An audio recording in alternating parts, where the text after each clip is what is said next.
Gary crushed the aluminium can in his hand and threw it in the bin. He wanted to crush it under the weight of his foot by stomping on it, but that wouldn't be a good look. He trudged on along the footpath through the park, trying to cheer himself up with some fresh air and the chirps of birds that knew nothing of his misery. I hate the fact I care about what others think of me, he thought. We all had it so much better when we were kids. His mind was looping with negative thoughts, and how could it not?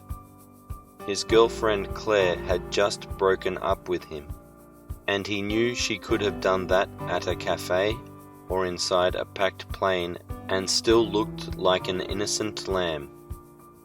Instead, she told him privately, "You never do anything.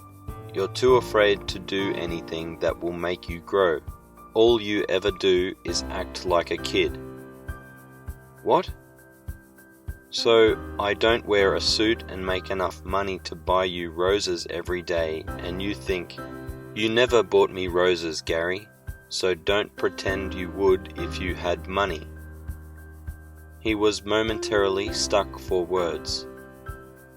I don't want to be some guy hating his life because he hates his job. Just because I don't take myself too seriously doesn't mean I'm a kid. No, well, even a kid has some drive and ambition. What are you saying? But she didn't have to answer. He knew exactly what she was saying. And the sad part was, in that little place in the back of his mind where he rarely ventured, he knew she was right. His friend Derek picked him up in an old Ford station wagon, and they drove to the bowling alley for a couple of milkshakes and a game of 10-pin. "I'm sorry, man. I know it sucks to get dumped. All I can say is, well, I've never really had a girlfriend, so I can't say it gets better with time.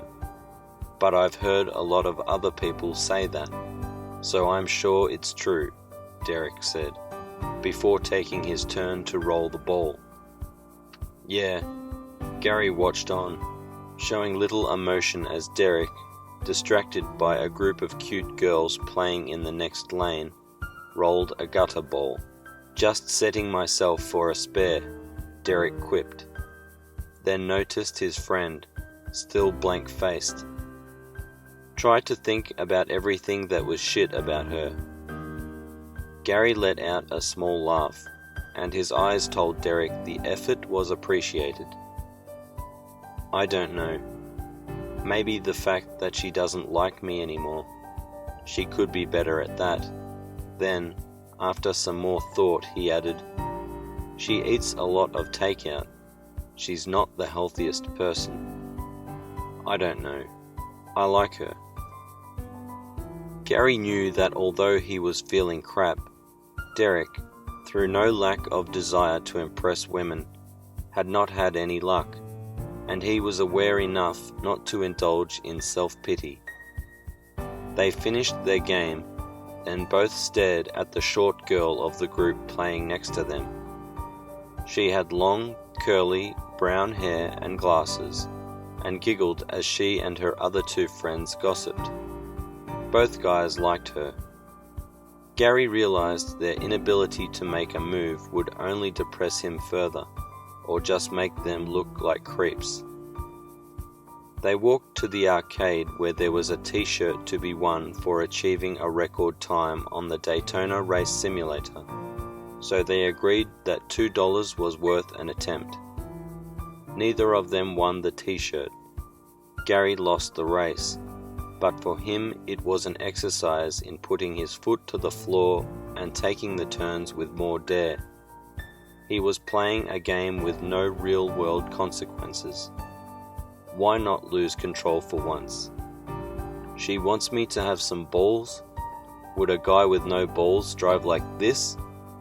Of course, When the guys left the arcade and stepped back out into the daylight, they saw couples walking hand in hand. They saw young, stylish and confident men and women driving expensive cars and walking to ATMs to extract money from enviable bank accounts. And Gary was reminded he was still the same squinting, sneezing, shy single guy who had no idea when he'd have another girlfriend. I've got to get some balls, he thought. End of part 1.